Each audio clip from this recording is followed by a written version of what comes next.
They boarded the Titanic with dreams, fears, and stories we were never meant to forget. But as the ocean swallowed the greatest ship ever built, it also claimed more than just iron.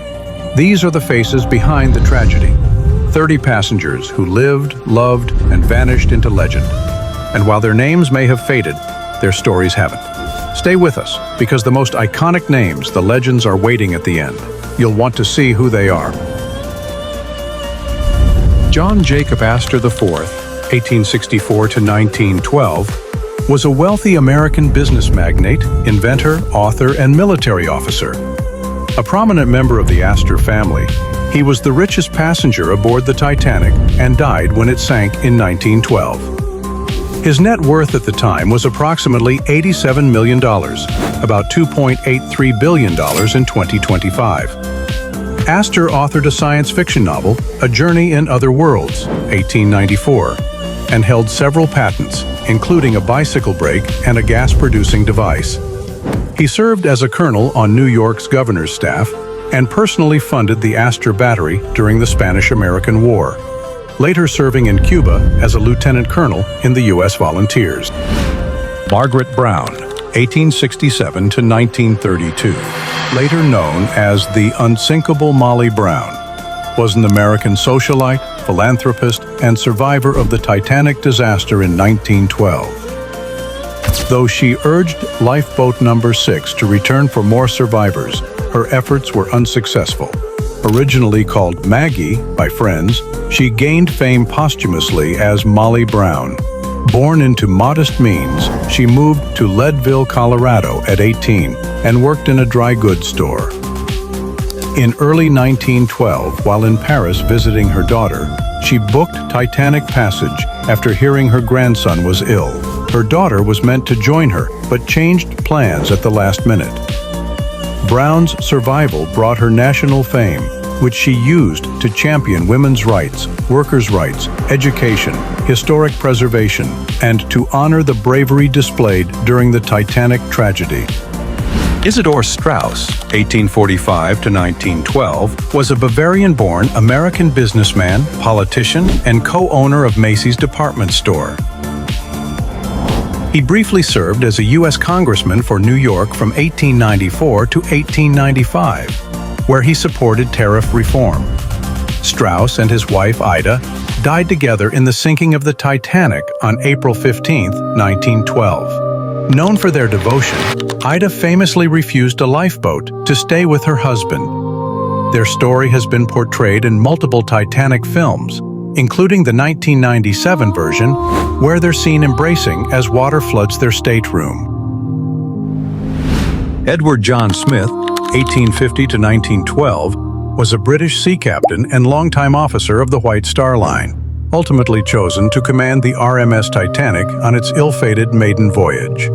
Known as a safe captain with a strong reputation among transatlantic passengers, Smith had previously commanded several major liners and even transported troops during the Second Boer War, earning the Transport Medal. A member of the Royal Naval Reserve, he held the honorary title Commander and was entitled to fly the Blue Ensign.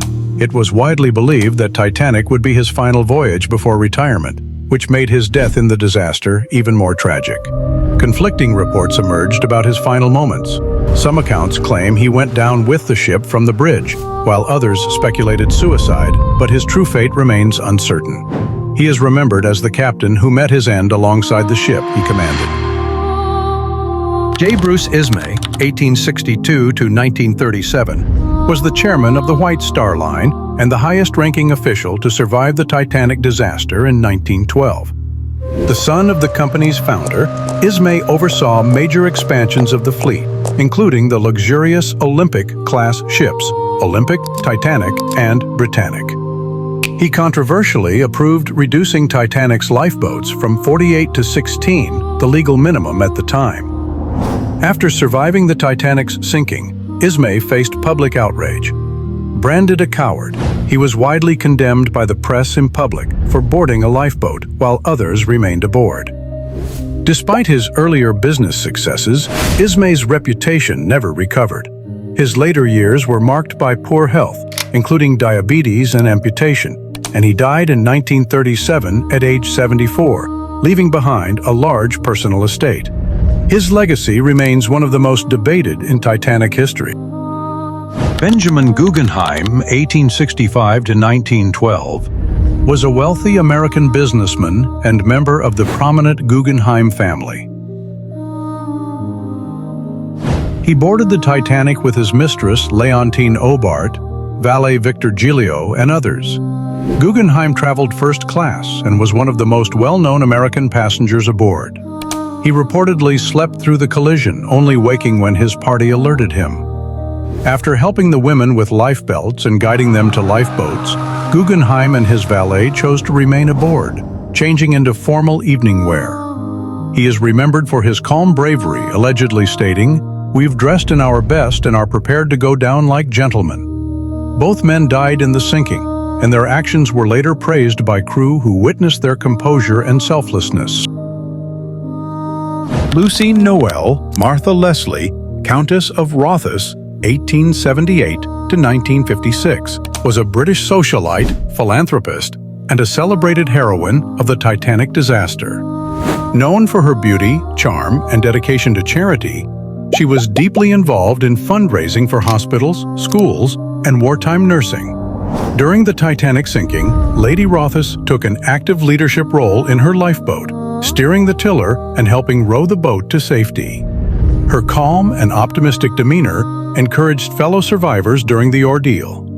Before the voyage, she had planned to join her husband in North America and was optimistic about new ventures, including a fruit farm in California. Her lifelong commitment to charity continued long after the disaster, making her a respected figure in British society. Eva Miriam Hart, 1905 to 1996, was an English survivor of the Titanic sinking, just 7 years old at the time. Born in Essex to a Jewish father and Christian mother, Eva boarded Titanic with her parents in second class, emigrating to Canada. Her mother sensed danger before the disaster, staying awake at night. When Titanic struck the iceberg, Eva's father alerted the family and helped place Eva and her mother into lifeboat number 14. He perished in the sinking, never seen again. Eva led a varied life as a professional singer, political organizer, and magistrate. She remained active in Titanic commemorations and advocacy, writing her autobiography, Shadow of the Titanic, in 1994. In 1974, she was appointed MBE for her public service. She died in 1996 at age 91, one of the last Titanic survivors, remembered in her community with a pub named after her. A letter she and her mother wrote during the sinking is one of the last known Titanic communications. Lawrence Beesley, 1877 to 1967, was an English science teacher, journalist, and author, known for surviving the Titanic disaster in 1912. Educated at Derby School and Caius College, Cambridge, Beesley earned a first-class degree in natural sciences. He worked as a schoolmaster, teaching science at Wirksworth Grammar School, and later at Dulwich College. By 1957, he was principal of the Northwood School of Coaching. On Titanic, Beesley was a second-class passenger. He survived by boarding lifeboat number 13, narrowly avoiding a collision with lifeboat number 15 during launch. He was rescued by RMS Carpathia early on April 15, 1912. Beesley wrote The Loss of the SS Titanic just 9 weeks after the sinking, which became a successful account of the tragedy. Later, during the 1958 filming of A Night to Remember, Beesley humorously attempted to appear in the sinking scene, but was stopped by the director. He was portrayed in various Titanic adaptations, including the 1979 film SOS Titanic and the 1999 musical Titanic. His family includes notable figures such as his son Alec, who married author Dodie Smith, and his grandson, New York Times science editor Nicholas Wade. Archibald Gracie IV, 1858 to 1912, was an American writer, soldier, and amateur historian, descended from a prominent New York family. His father was a Confederate general killed during the Civil War. Gracie attended St. Paul's School and the U.S. Military Academy, though he did not graduate, and eventually became a colonel in the New York militia. A keen historian, Gracie published a book on the Battle of Chickamauga in 1911. In early 1912, he traveled to Europe alone and returned aboard the Titanic as a first-class passenger. During the voyage, Gracie chaperoned several unaccompanied women and socialized with a close-knit group of passengers. On the night of the sinking, he survived by climbing onto an overturned collapsible lifeboat, Collapsible B. After rescue by the Carpathia, Gracie wrote a detailed survivor's account titled The Truth About the Titanic, published posthumously in 1913. His health, already weakened by diabetes, never fully recovered from the ordeal. He died less than 8 months after the sinking, reportedly still focused on saving others. Gracie was the first adult survivor to die after the disaster. Charles Lightoller was the second officer and highest-ranking crew member to survive the Titanic disaster. He enforced the women and children only policy strictly on the port side and helped load lifeboats with discipline and bravery. When Titanic sank, he was washed into the sea and climbed aboard the overturned Collapsible B, surviving in freezing conditions. Born in Lancashire, Lightoller had a rugged early maritime career, surviving shipwrecks and storms. He joined White Star Line and worked his way up through the ranks. After Titanic, he testified in both the British and American inquiries, helping shape future maritime safety laws. In World War I, he served as a decorated Royal Navy officer. In World War II, at age 66, he used his yacht Sundowner to rescue 127 soldiers from Dunkirk, far beyond its capacity. Both of his sons, Roger and Brian, were later killed in the war. Lightoller died in 1952, aged 78. His life was marked by heroism, discipline, and lifelong service at sea, from the Titanic to Dunkirk. Harold Bride was the junior Marconi wireless operator aboard Titanic. At just 22 years old, he played a key role in sending the ship's CQD and SOS distress calls with senior operator Jack Phillips as the vessel sank.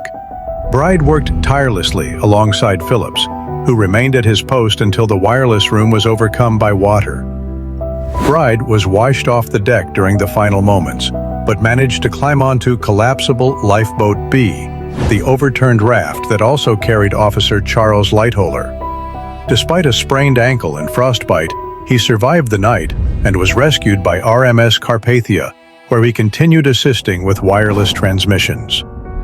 Bride testified in both the American and British inquiries, offering vital insights into the iceberg warnings and the wireless communications during the disaster.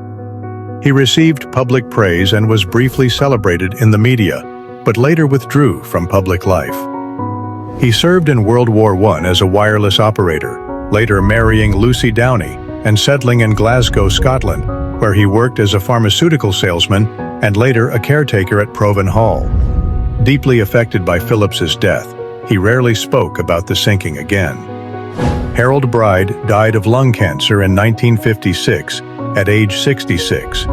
He remains remembered as a quiet hero of the Titanic, who stayed at his post until the very end.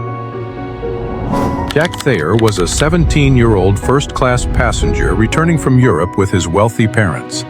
After Titanic struck the iceberg, he became separated from them and decided to jump into the sea with a fellow passenger.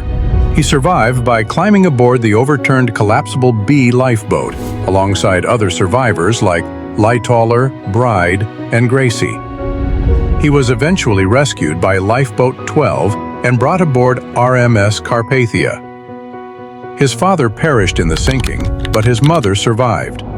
In 1940, Thayer privately published The Sinking of the SS Titanic, one of the most vivid and accurate survivor accounts. His detailed description helped confirm decades later that the Titanic broke in two before sinking.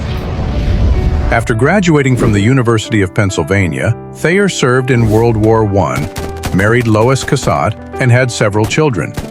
In World War II, his son Edward was declared missing in action, a tragedy that deeply affected him.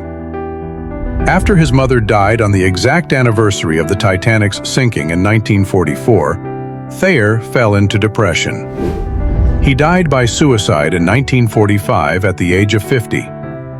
His legacy endures through his powerful testimony of the Titanic disaster. Frederick Fleet was a young British sailor serving as a lookout aboard the RMS Titanic. On the calm, moonless night of April 14, 1912, while stationed in the Crow's Nest with Reginald Lee, Fleet was the first to spot the fatal iceberg. He rang the warning bell and alerted the bridge with the now famous call, "Iceberg, right ahead." A message relayed by 6th Officer Moody to 1st Officer Murdoch just moments before collision. Fleet later testified that had binoculars been available, as the lookouts had repeatedly requested, they might have seen the iceberg in time to avoid it. He survived the sinking aboard Lifeboat 6, which was later embroiled in controversy due to Quartermaster Hitchens' poor conduct and refusal to return for swimmers, despite urging from Margaret Brown. After the disaster, Fleet testified in both U.S. and British inquiries.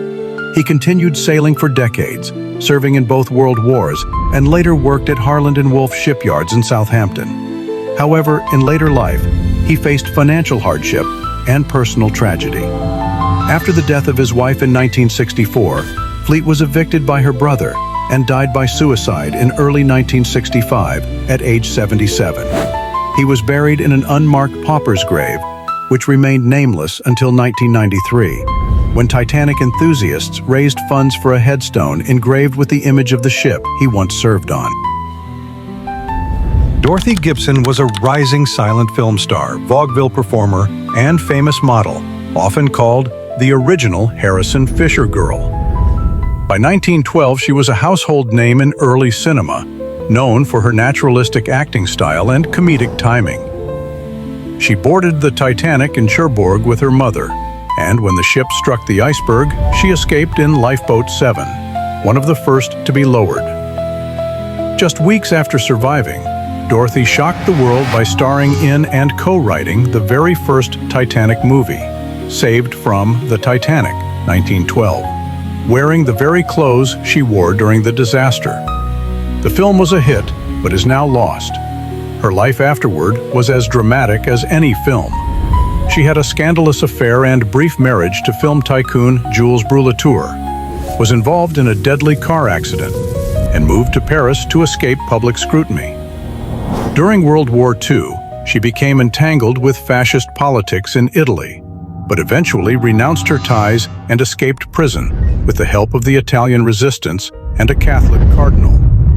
She died of a stroke in Paris in 1946 at age 56, leaving behind a legacy that blends glamour, survival, scandal, and historical significance.